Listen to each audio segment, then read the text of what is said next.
Hello दोस्तों, स्वागत है आपका मेरे यूट्यूब चैनल पर। तो आज हम बात कर रहे हैं बिहार के एनएमएमएस एग्ज़ाम की। ठीक है, जो 22 जनवरी 2023 को होने वाला है। तो उसमें जो आने वाले किस प्रकार से है क्वेश्चंस, वो हम बता देते हैं। पहले तो आपको इसके नाम बता देते हैं भाई, किस किस सब्जेक्ट के क्वेश्चन आएंगे। ठीक है, तो देखो, और जो भी ये वीडियो पूरी देख लेगा ना प्रश्न उत्तरों की, उसके लिए भाई ये वीडियो ना बहुत ही फायदेमंद होने वाली है। ये वीडियो बिल्कुल यही एग्जाम में देखने को मिलेगा आपको। ठीक है, तो चलिए, देखने से पहले मैं आपको बता दूं, आप मेरे चैनल को ना सब्सक्राइब कर लीजिए, जिसने अभी तक मेरे चैनल को सब्सक्राइब नहीं किया है। आपका सब्सक्राइब करने में कुछ नहीं जाता, मेहनत हम करते हैं, तो आप सब्सक्राइब कर दीजिए। ठीक है, तो देखो, सबसे पहले मैं आपको बता दूं यहाँ पर क्या क्या आने वाला है। विज्ञान समूह के 35 प्रश्न आएंगे, सामाजिक विज्ञान के 35 प्रश्न आएंगे, गणित के 20 प्रश्न आएंगे। ये प्रश्न हो गए 90। और 90 प्रश्न आएंगे रीजनिंग। ठीक है, रीजनिंग हिंदी इंग्लिश जो भी उसमें शामिल है, उसके प्रश्न आएंगे। तो सबसे पहले मैं आपको बता देता हूँ विज्ञान में कौन कौन से समूह है। भौतिक है, रसायन है, जीव विज्ञान है। सामाजिक विज्ञान की बात करें तो इसमें इतिहास आएगा, भूगोल आएगा और नागरिक शास्त्र। ठीक है, गणित में गणित है पूरी। तो सबसे पहले मैं आपको बता देता हूँ। अब चलिए हम चलते हैं अपने वीडियो पर। आपको क्वेश्चन बताने वाला हूँ। 22 जनवरी 2023 को याद रखना ये डेट, जिनका भी एग्ज़ाम होने वाला है उनके लिए वीडियो बहुत फ़ायदेमंद होने वाली है। तो आप इस वीडियो को अच्छे से देखना। और 12 जनवरी 2023 को इनका एडमिट कार्ड जारी हो चुका है। आप वेबसाइट पर जाकर एडमिट कार्ड डाउनलोड कर सकते हैं। तो चलिए विज्ञान समूह की बात करते हैं। तो इसमें सबसे पहला भौतिक का पेपर है, मैं इसको थोड़ा बड़ा कर। तो चलिए, हमारा पहला प्रश्न है, निम्नलिखित में से जो अवस्थाएं हैं वो बल की आवश्यकता होती है, किसके लिए बल की आवश्यकता होती है। तो चलिए, किसी वर्ताकार पथ पर एक कण को स्थिर गति मन रखने के लिए, या किसी सरल रेखा पर एक कण को पूर्णतः चिकने सतह पर स्थिर गति से चलाने के लिए, किसी चलायमान कण को रोकने के लिए, या किसी कण की गतिज ऊर्जा को बढ़ाने के लिए। तो इसमें हमारा ऑप्शन हो जाएगा ये, केवल ए, सी और डी। यानी कि इस बी वाले को छोड़कर किसी सरल रेखा पर के कण को पूर्णतः, ये वाला हमारा ऑप्शन गलत है। ए, सी और डी सही है, यानी कि ए सही है, सी सही है, डी सही है। तो हमारा इसमें ऑप्शन है वो, ये दूसरा सही हो जाएगा। चलिए नेक्स्ट प्रश्न की ओर चलते हैं। एक वर्ग मीटर में कितने किलो वर्ग मीटर होते हैं। भाई इसमें हमारा ऑप्शन हो जाएगा ये, ऑप्शन नंबर 4। ठीक है, एक मीटर में। चलिए नेक्स्ट प्रश्न की ओर चलते हैं। निम्नलिखित बलों में से कौन सा असंपर्क बल है। भाई संपर्क बल और असंपर्क बल दो प्रकार के बल होते हैं। तो इसमें ना हमारा ऑप्शन नंबर 4, उपरोक्त सभी, यानी कि ये सभी बल हैं वो असंपर्क बल है। गुरुत्वाकर्षण, विद्युतीय, चुंबकीय, सभी बल असंपर्क बल है। चलिए नेक्स्ट प्रश्न की ओर चलते हैं। नेक्स्ट प्रश्न देखो, एक घर्षणायुक्त आनत तल के शीर्ष पर दो खंड एक्स तथा वाई है। इनके द्रव्यमान क्रम से 5 और 10 किलोग्राम है। दोनों खंड एक साथ विराम से आनत तल पर न्यूनतम लंबाई वाले पथ पर खिसकना शुरू करते हैं। कौन सा खंड आनत तल के निचले भाग पर पहले पहुंच जाएगा। भाई कौन सा खंड पहुंच जाएगा पहले, कौन सा खंड पहुंच जाएगा। दोनों खंड यानी कि एक्स और वाई एक साथ आनत तल के निचले भाग पर पहुंचेंगे। ठीक है, चलिए नेक्स्ट प्रश्न की ओर। 200 ग्राम द्रव्यमान वाला एक रबर का गेंद किसी झील में पानी की सतह पर तैर रहा है। यदि पृथ्वी की सतह पर गुरुत्वीय त्वरण का मान 9.1 मीटर प्रति सेकंड स्क्वायर है या वर्ग है, तथा पानी का घनत्व 1 किलोग्राम प्रति लीटर हो, तो तैरते गेंद का आभासी भार कितना होगा। भाई इसमें हमारा ऑप्शन हो जाएगा 0 न्यूटन। देखो, आपको इसमें ना मात्रक भी पूछ सकते हैं। भाई बल का मात्रक क्या होता है, न्यूटन होता है। ठीक है, तो इसमें 0 न्यूटन हो जाएगा। ठीक है, कोई बल बाहर नहीं लगेगा। तालिका देखो, जैसे मैंने आपको बताया था इसमें क्या क्या आपको मात्रक भी पूछ सकते हैं। तो देखो, इसमें आपका मात्रक बल का क्या होता है भाई, न्यूटन। ऊर्जा का क्या होता है, जूल। शक्ति का क्या होता है, वाट। दाब का क्या होता है, पास्कल। यानी कि इसमें पहले पी आएगा, फिर आर, फिर एस और फिर क्यू। यानी कि पहले PRSQ किस में दिया हुआ है भाई, ये देखो PRSQ इसमें दिया हुआ है, हमारा ये ऑप्शन सही हो जाएगा 3 नंबर वाला। ठीक है, आप इसको देख लेना अच्छे से मात्रक को भी।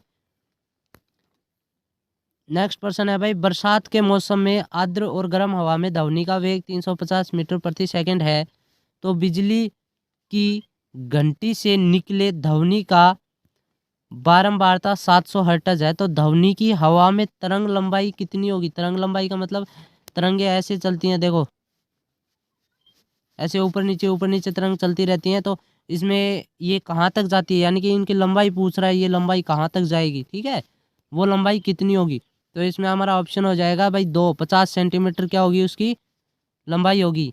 कैसे, इसमें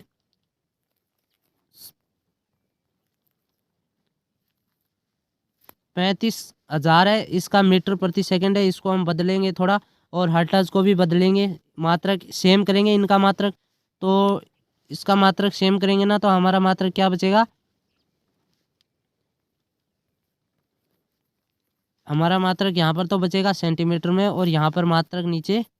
अब इसका आप भाग दे लो, यहाँ पर 7 पंजे 35 और ये 1 0 यहाँ पर है, तो ये 50 सेंटीमीटर आ गया। प्रकाश की एक किरण एक समतल दर्पण पर आपतित होती है, यह परावर्तित होने पर अपने पुराने पथ से 90 डिग्री कोण से विचलित हो जाती है, इसका आपतन कोण कितना है भाई, इसका आपतन कोण बताना है। आपतन कोण इसका है 45 डिग्री। ठीक है, चलिए नेक्स्ट क्वेश्चन की ओर चलते हैं। मैं आपके लिए इतनी बढ़िया बढ़िया वीडियो बना रहा हूँ, इतने अच्छे क्वेश्चन लेके आए हो NMMS के लिए। आप मेरी वीडियो को लाइक कीजिए, सब्सक्राइब, चैनल को सब्सक्राइब जरूर कीजिए आप। ठीक है, मुझे पता है आप देखते हो, चैनल को सब्सक्राइब नहीं करते हो। एक इलेक्ट्रॉन का विद्युत आवेश -1.6 गुणा 10 की पावर -19, ठीक है, कूलाम्ब होता है।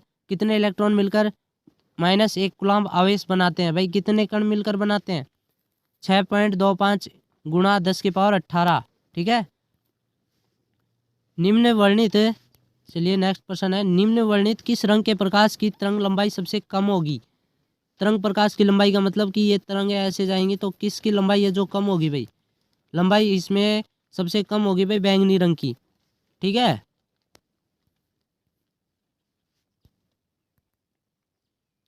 चलिए नेक्स्ट प्रश्न देखो, जाड़े के मौसम के रात में एक लकड़ी की कुर्सी, ठीक है, तथा एक लोहे की कुर्सी खुले में रखे हुए हैं।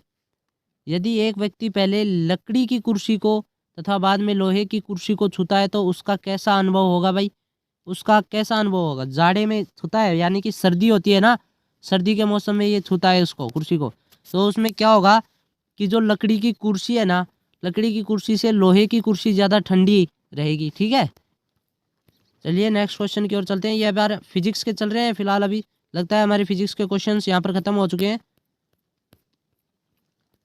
ये अब रसायन के क्वेश्चंस आ चुके हैं, यानी केमिस्ट्री के क्वेश्चन आ चुके हैं। तो चलिए हम केमिस्ट्री में पढ़ते हैं भाई। प्रकाश संश्लेषण की क्रिया द्वारा इनमें से कौन सा अपना भोजन बनाता है। ऑप्शंस है हमारे पास, अलगी, वायरस, फुनगी या प्रोटोजोआ। इसमें हमारा ऑप्शन हो जाएगा अलगी। ठीक है, चलिए नेक्स्ट क्वेश्चन की ओर चलते हैं। एक कोशिकीय जीव खट्टा दूध को दही बनाता है भाई, खट्टा दूध को दही कौन बनाता है भाई, बैक्टीरिया। ठीक है, सवाल नंबर नेक्स्ट, इनमें से कौन अनाज नहीं है भाई, अनाज कौन सा नहीं है इनमें से भाई, चना है वो अनाज नहीं है। मक्का को लोग खाते हैं, गेहूं को खाते हैं, चावल को खाते हैं, पर चना का बेसन और वो उस टाइप में बनाकर दाल बनाकर नॉर्मल खाते हैं, पर ये अनाज नहीं है। ठीक है, दलहन वाली चीज़ों में है ये। इनमें से कौन प्लास्टिक की विशेषता नहीं है भाई, कौन सी प्लास्टिक की विशेषता नहीं है, पानी में घुलनशील। भाई पानी में घुलता थोड़ी है प्लास्टिक, आप प्लास्टिक की थैली को पानी में डुबोगे वो घुलेगा थोड़ी उसमें। चलिए नेक्स्ट क्वेश्चन है, सभी धातुओं के लिए इनमें से कौन सही है भाई, इनमें वे कठोर ठोस है, यानी कि धातु कठोर ठोस होते हैं। ठीक है, ये हमारा सही है।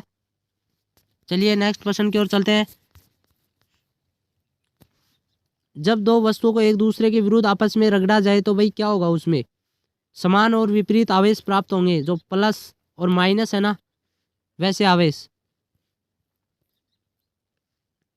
निम्नलिखित में से कौन विद्युत का सुचालक नहीं है भाई, विद्युत का सुचालक कौन सा नहीं है भाई, पेट्रोल है वो विद्युत का सुचालक नहीं है। चलिए नेक्स्ट क्वेश्चन की ओर चलते हैं। ध्वनि गमन कर सकती है, ध्वनि भाई किस में गमन कर सकती है, सभी में, यानी कि ठोस में भी, गैस में भी और द्रव्य में भी। तो जिसने अभी तक मेरे चैनल को सब्सक्राइब नहीं किया वो चैनल को सब्सक्राइब कर लीजिए। मैं आपके लिए बहुत महत्वपूर्ण प्रश्न लेके आया हूँ इस वीडियो में, ठीक है। तांबा सल्फेट के घोल से विद्युत प्रवाहित करने पर होता है भाई, क्या होता है विद्युत प्रवाहित करने पर? कैथोड पर तांबा जम जाता है। अम्ल वर्षा किसके जलाने के कारण होती है भाई? अम्ल वर्षा कोयला जलाने के कारण होती है, ठीक है। चलिए नेक्स्ट क्वेश्चन की ओर चलते हैं। लगता है इसमें केमिस्ट्री के, अच्छा अभी तक चल रहे हैं, लास्ट क्वेश्चन है ये केमिस्ट्री का। इसमें अग्निशमन में कार्बन डाइऑक्साइड जो गैस होती है उसका निर्माण एक सांद्र अम्ल के उपयोग से होता है, ठीक है। उस अम्ल का नाम बताए जो इस प्रतिक्रिया में भाग लेता है। भाई अग्निशमन होता है ना, उसमें कार्बन डाइऑक्साइड बनती है, वो किस कारण से बनती है भाई? कौन सा अम्ल बनाता है उसको? H2SO4 है, इसके कारण क्या है? कार्बन डाइऑक्साइड गैस का निर्माण होता है। चलिए नेक्स्ट क्वेश्चन, इस बार हमारे क्वेश्चन आ चुके हैं भाई। कौन से क्वेश्चन आए हैं देखने दो। बायोलॉजी के क्वेश्चंस आ चुके हैं हमारे पास। तो बायोलॉजी के क्वेश्चंस हमने आपको बता दिए भाई। भौतिक, ठीक है, भौतिक विज्ञान के क्वेश्चन बता दिए, रसायन विज्ञान के क्वेश्चंस बता दिए विज्ञान में, और जीव विज्ञान के जो प्रश्न थे वो भी हमने बता दिए। तो चलिए अब हम 23वां क्वेश्चन है, भूमि की उर्वर शक्ति को परिपोषित करने वाला जीव समूह कौन सा है भाई? जैविक खाद्य, याद रखना इनको, बहुत मोस्ट इंपॉर्टेंट प्रश्न है ये। जीव विज्ञान शब्द किसने दिया भाई? जीव विज्ञान शब्द लेमार्क ने दिया।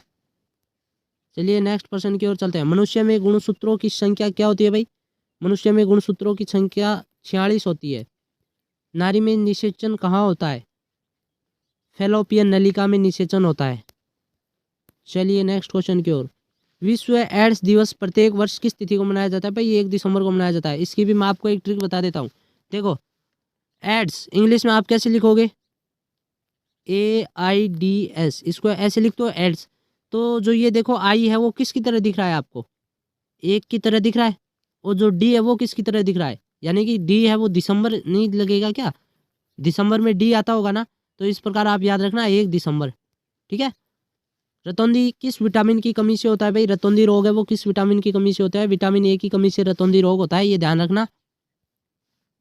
डीएनए का डबल हेलिकल पोडेल किसने दिया भाई? ये नाम है जो डबल हेलिकल पोडेल, यानी कि डीएनए आपने संरचना देखी होगी, वो ऐसे आप ऐसे दो जो पट्टी होती है वो घूमती रहती है। तो भाई वो किसने दिया? वो जो नियम है वो वाटसन एंड क्रिक ने दिया, ठीक है। उसकी आकृति है वो इसने दी, वाटसन एंड क्रिक ने। निम्नांकित में वायु जनित रोग कौन सा है भाई? वायु जनित, वायु मतलब वायु में फैलने वाला रोग कौन सा है भाई? इनमें से जो सभी हैं वो वायु से फैलने वाले रोग हैं। डिप्थेरिया है, न्यूमोनिया है, 6 रोग सब फैलते हैं। पेनिसिलियम में जनन की कौन सी विधि है भाई? पेनिसिलियम में जनन की विधि भाई कॉनेडियन है, ये जनन की विधि है पेनिसिलिन में। निम्नलिखित अणु पहला आनुवांशिक पदार्थ के रूप में दिखाई दिया भाई? अणु है वो पहला आनुवांशिक पदार्थ के रूप में दिखाई दिया गया, कौन सा अणु है भाई? आरएनए है, ठीक है। चलिए नेक्स्ट क्वेश्चन की ओर। दूध को कौन सा सूक्ष्म जीव दही में परिवर्तित कर देता है भाई? कौन सा जो सूक्ष्म जीव है तो दही में परिवर्तित कर देता है दूध को? Lactic acid bacteria. इनमें से कौन ग्रीन हाउस गैस नहीं है भाई? ये सभी ग्रीन हाउस गैसें हैं। ओजोन भी है, CFSC भी है, ठीक है। ये सभी ग्रीन हाउस गैसें हैं। ये क्वेश्चन थोड़ा गलत छप गया, ठीक है। इस प्रकार के क्वेश्चन आए तो आपको इसमें से कुछ भी नहीं करके आना है, ये आपको पॉइंट देंगे इसमें, ठीक है। ध्यान रखने वाली बात है ये। निम्नलिखित में से कौन सा पादप हार्मोन है भाई? 35वां क्वेश्चन है। इसमें साइटोकाइनिन है ना, वो एक हार्मोन है, पादप हार्मोन है। चलिए नेक्स्ट क्वेश्चन देखो। आपको जो ये बीच में पन्ने दिए हुए हैं ये ना आपको रफ वर्क के लिए दिए होते हैं, तो उसमें आपको रफ वर्क कर सकते हैं। सबसे पहले आप हमारे जो सामाजिक विज्ञान है उनके प्रश्न आ चुके हैं भाई। विज्ञान है उसके ख़त्म हो चुके हैं प्रश्न, सामाजिक विज्ञान के स्टार्ट हो चुके हैं। तो जिसने अभी तक चैनल को सब्सक्राइब नहीं किया वो चैनल को सब्सक्राइब कर लीजिए। पहले तो देखो, प्रथम व्यापारिक कंपनी जो भारत में 1600 AD में आई वह थी भाई, कौन सी थी वह कंपनी? पुर्तगाली कंपनी थी। गांधी जी किसके अनुरोध पर भाई चंपारण पहुंचे थे? किसके अनुरोध पर? राजकुमार शुक्ल के अनुरोध पर। निम्नलिखित में से किसको भगवान कहा जाता है भाई? भगवान किसको कहा जाता है? बिरसा मुंडा को, ठीक है। चलिए नेक्स्ट।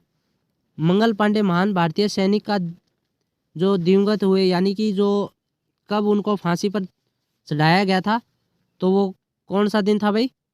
8 अप्रैल 1857 को 1857 की क्रांति शुरू हुई थी भाई। 1857 की क्रांति 10 मई 1857 को शुरू हुई थी। किसने 1857 के विद्रोह को भारतीय स्वतंत्रता का प्रथम युद्ध कहा भाई? किसने कहा ऐसा? विनायक दामोदर सावरकर ने। चलिए नेक्स्ट क्वेश्चन। भारत में सूती वस्त्रों का आधुनिक तरह का मील सर्वप्रथम कहाँ था भाई? आधुनिक तरह का मील था वो बम्बई था। ठीक है। लॉर्ड विलियम बेंटिंग ने किसके निवेदन पर सती प्रथा का उन्मूलन 1832 ईस्वी में किया? भाई ये तो जो नाम आता है ना सती प्रथा, ये तो सबको ही पता होगा, लगभग राजा राम मोहन राय इन्हीं का ही नाम आता है। वेदों की ओर लौटो किन का कहना था भाई? ये किन का कहना था? वेदों की ओर लौटो, ये था दयानंद सरस्वती का। ठीक है। चलिए नेक्स्ट प्रश्न की ओर। निम्न में से भाई कौन सा कथन सही है? विवेकानंद ने अमेरिका में हिंदू धर्म के विशेष महत्व बताए, उन्होंने गीता के श्लोक उद्धृत किए, उन्होंने दूसरे धर्मों की निंदा की, 1892 में अमेरिका की धर्म संसद है ना, उन्होंने भाषण दिया धर्म संसद में। तो चलिए इसमें हमारा ऑप्शन देखते हैं। इसमें हमारा ऑप्शन हो जाएगा भाई 45वां प्रश्न है ना, 1 2 जो ये दिया हुआ है ना 1 2 ये है, यानी कि विवेकानंद ने अमेरिका में हिंदू धर्म के विशेष महत्व बताए और उन्होंने गीता के श्लोक उद्धृत किए थे। ठीक है, बताए थे उन। भारतीय राष्ट्रीय कांग्रेस के प्रथम सभापति कौन थे भाई? भारतीय राष्ट्रीय कांग्रेस के प्रथम सभापति उमेश चंद्र बनर्जी थे। गांधी जी ने स्वीज्ञा अवज्ञा आंदोलन निम्नांकित 1 के साथ समझौते के बाद स्थगित कर दिया गया। भाई किसके कहने पर जो समझौता हुआ था ना स्वीज्ञा अवज्ञा आंदोलन, वो किसके साथ हुआ था? किस अंग्रेज के साथ हुआ था? तो वो अंग्रेज कौन सा है भाई? देखो वो अंग्रेज है लॉर्ड इरविन। ठीक है। अब भूगोल के प्रश्न आ चुके हैं सामाजिक विज्ञान में। एशिया के किस देश में चावल और मछली प्रमुख भोज्य पदार्थ है भाई? एशिया की पूछ रहा है, बांग्लादेश। ठीक है। दंड आरेख से किस तथ्य को दिखाया जा सकता है? दंड आरेख होता है ना, उसमें किस तथ्य को दिखाया जा सकता है भाई? उसमें किसी फसल का कई वर्षों का अलग अलग उत्पादन आंकड़ा दिखाया जा सकता है। तो चलिए नेक्स्ट प्रश्न की ओर। महाराष्ट्र एवं गुजरात में सूती वस्त्र उद्योग व्यापक रूप से वितरित है क्योंकि भाई सूती वस्त्र उद्योग है वो वहाँ पर क्यों वितरित है? वहाँ पर क्या कोई कपास ज़्यादा होती है या सस्ते श्रमिक मिलते हैं? तो वो कारण बताना है। तो इसमें ना कपास की खेती इन 2 राज्यों में अधिकतर जगह होती है, यानी कि बहुत जगह होती है ये खेती। ठीक है। तो इसमें हमारा ये ऑप्शन 1 हो जाएगा। नेक्स्ट प्रश्न की ओर चलते हैं। कौन सा तेल पेट्रोलियम का सबसे बड़ा निर्यातक है भाई? रूस है। सबसे ज़्यादा तेल है वो यहीं से निकाला जाता है। यही देशों को क्या करते हैं? तेल देने का काम करते हैं। अपने भारत में तेल आता है वो रूस से आता है। भारत में जूट वस्त्र उद्योग का विकास मुख्यतः पश्चिम बंगाल राज्य में हुआ क्योंकि भाई पश्चिम बंगाल राज्य में क्यों हुआ? ठीक है। इसमें यह राज्य जूट फसल का सबसे बड़ा उत्पादक राज्य है। ठीक है, ये ध्यान रखने वाली बात है। नगरों का जो कौन सा समूह रेशमी वस्त्र उद्योग के लिए प्रसिद्ध है भाई? नगरों का कौन सा समूह है जो रेशमी वस्त्र उद्योग के लिए प्रसिद्ध है? इसमें भाई हमारा ऑप्शन हो जाएगा भागलपुर, वाराणसी, मैसूर। जो भी भागलपुर से है वो हमारे चैनल को सब्सक्राइब कर दीजिए और कमेंट कर दीजिए कि भाई मैं भागलपुर से हूँ। चलिए नेक्स्ट प्रश्न की ओर चलते हैं। जमशेदपुर में लोहा एवं इस्पात उद्योग के विकास का मुख्य कारण क्या है भाई? मुख्य कारण क्या है? कच्चे माल का नज़दीक में पाया जाना। चलिए नेक्स्ट प्रश्न की ओर चलते हैं। गंगा के मैदानी क्षेत्र में सघन जनसंख्या पाई जाती है क्योंकि सघन जनसंख्या भाई क्यों पाई जाती है? ठीक है, वहाँ पर सघन जनसंख्या इसलिए पाई जाती है क्योंकि यहाँ उपजाऊ जलोढ़ मैदान का क्षेत्र है, यहाँ पर कृषि करके लोग जीवन यापन कर सकते हैं। दक्षिण एशिया के किस देश में सर्वाधिक जनसंख्या घनत्व प्रति वर्ग किलोमीटर है? एशिया की बात कर रहा है, वो भी दक्षिणी एशिया में। ठीक है, दक्षिणी एशिया मतलब चीन के बाद के जो भी देश है ना, चीन से ऊपर रूस आता है, चीन से नीचे भारत, पाकिस्तान, बांग्लादेश, श्रीलंका, इस प्रकार के देश हैं। उसमें बताइए कौन सा देश में जो है जनसंख्या घनत्व प्रति वर्ग किलोमीटर अधिक है भाई? मालदीव में है। ऑप्शन नंबर 4 सही है। कौन नहर अंतर्राष्ट्रीय व्यापारिक हेतु अटलांटिक महासागर को प्रशांत महासागर से जोड़ता है भाई? कौन सी नहर है जो जोड़ती है? पनामा नहर। चलिए नेक्स्ट प्रश्न। निम्नलिखित में से फसलों में कौन बागानी फसल नहीं है भाई? निम्नलिखित फसलों में कौन बागानी फसल नहीं है? ऑप्शन नंबर 3 कपास है जो बागानी फसल नहीं है। तो चलिए नेक्स्ट प्रश्न की ओर चलते हैं। भाई देखो यहाँ पर रफ वर्क आपको दिया हुआ रहेगा, एक पेज है वो आपका खाली रहेगा, उसमें आपको ना आप उसमें रफ वर्क कर सकते हैं। आपको कोई सवाल काटना हो या सवाल निकालना हो, ठीक है, तो आप उसमें सवाल कर सकते हैं। अब नागरिक शास्त्र के प्रश्न आ चुके। भारत का संविधान किस प्रकार का संविधान है भाई? भारत का संविधान है वो किस प्रकार का संविधान है? इसमें हमारा ऑप्शन नंबर हो जाएगा 3, सर्वाधिक व्यापक संविधान है भाई। ठीक है, भारतीय संविधान के अंतर्गत नागरिकों के मत देने का अधिकार किस प्रकार का अधिकार है भाई? किस प्रकार का अधिकार है? नागरिक अधिकार है वो।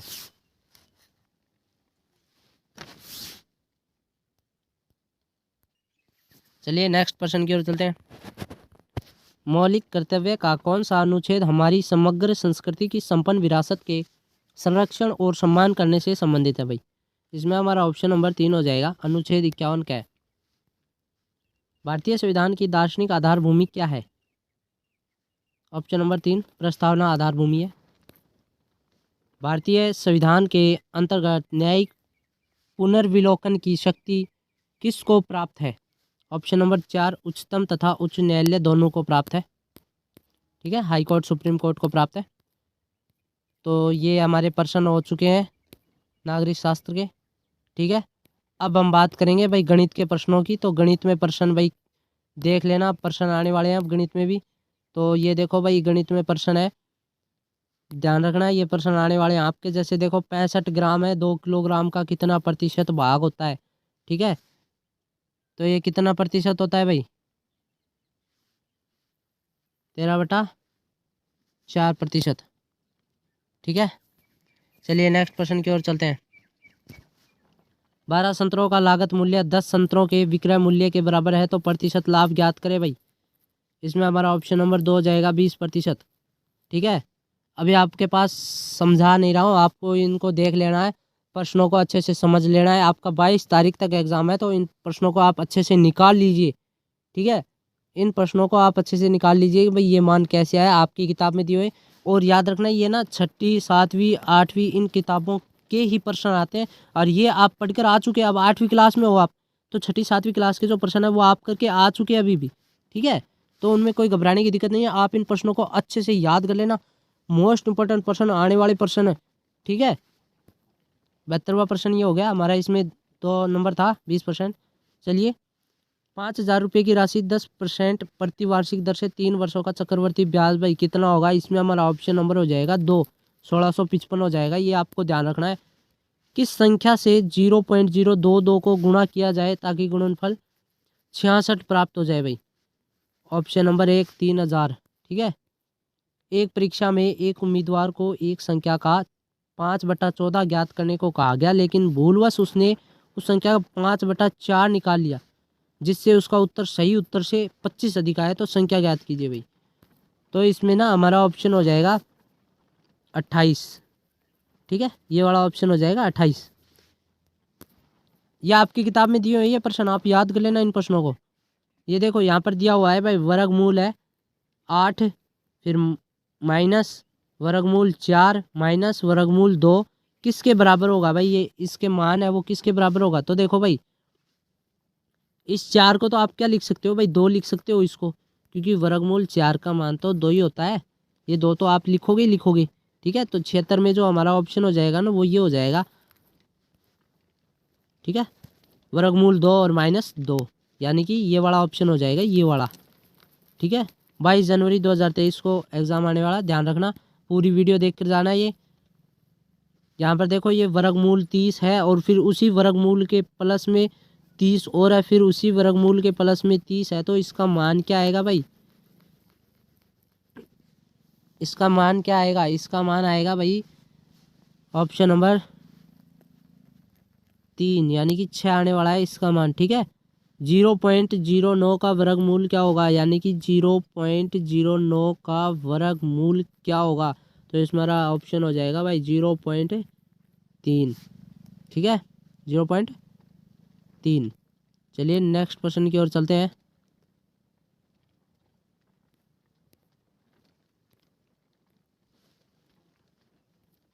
नीचे करते हैं एक बार, का वर्गमूल क्या है? अच्छा चलो, सही है वो प्रश्न। यदि x बराबर 3 प्लस वर्गमूल 8 है तो x की पावर 2 प्लस 1/x की पावर 2, तो इसका मान किसके बराबर होगा? तो इसका मान भाई हमारा ऑप्शन नंबर 3 हो जाएगा, 34 के बराबर होगा। ठीक है, चलिए नेक्स्ट प्रश्न की ओर चलते हैं। 80 क्वेश्चन में प्रश्न पर चलते हैं। किसी बहुभुज में बाह्य तथा अंतःकोण का अनुपात 1:4 है। बहुभुज में भुजाएं ज्ञात करें। भाई बहुभुज में भुजाएं कितनी होती है वो ज्ञात करनी है भाई, 10। ठीक है, ऑप्शन नंबर 2 सही हो जाएगा, 10 है।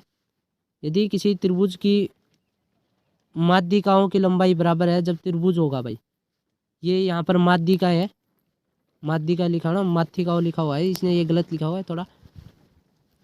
ठीक है, तो इसमें हमारा ऑप्शन हो जाएगा भाई 81 नंबर है ना इसमें ऑप्शन, ये ऑप्शन नंबर 1 हो जाएगा। समभुज त्रिभुज हो जाएगा, वो त्रिकोण हो जाएगा, त्रिभुज क्या का त्रिकोण हो जाएगा।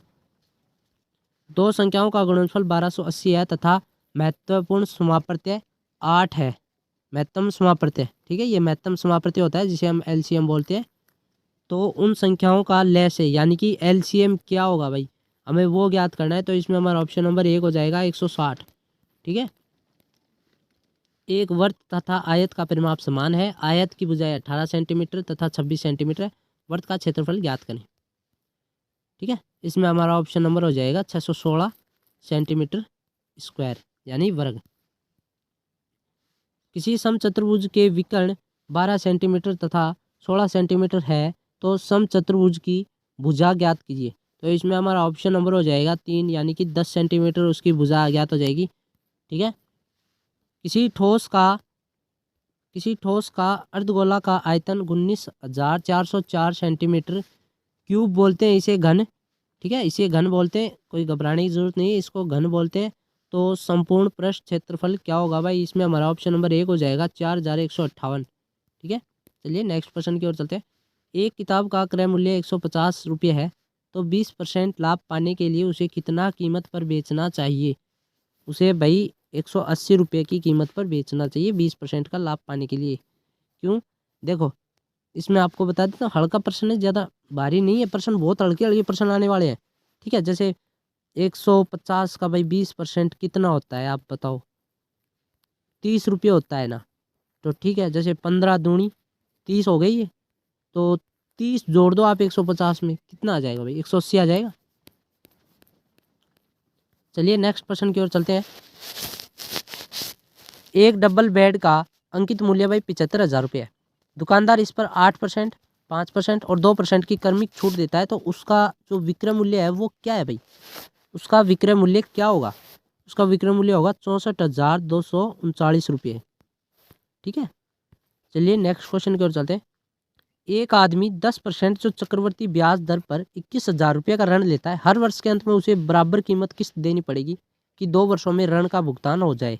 तो इसमें हमारा ऑप्शन नंबर 2 हो जाएगा भाई 12,100। एक व्यक्ति अपनी कुल यात्रा का 9/20 भाग बस द्वारा तय करता है। शेष बची दूरी 10 किलोमीटर में पैदल चलकर तय करता है। उसकी कुल यात्रा की लंबाई भाई किलोमीटर में बताए। ऑप्शन नंबर 3 हो जाएगा 18.18 किलोमीटर हो जाएगा। चलिए नेक्स्ट प्रश्न की ओर। लास्ट प्रश्न है ये मैथ का। 5 अंकों वाली वह लघुत्तम संख्या बताए जो 12, 18 और 21 से विभाज्य हो जाए, यानी कि जिसमें इन तीनों का क्या हो, भाग चला जाए, तो वो संख्या होगी 10,080 होगी।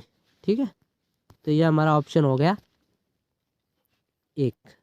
इसमें आप 12 का, 18 का, 21 का भाग दे के देख लो आप, ये इसमें पूरा पूरा भाग चला जाएगा। जिसने अभी तक मेरे चैनल को सब्सक्राइब नहीं किया है वो चैनल को सब्सक्राइब कर दीजिए। मुझे पता है आप वीडियो बहुत देखते हो लेकिन आप चैनल को सब्सक्राइब नहीं करते। ठीक है, अब के लिए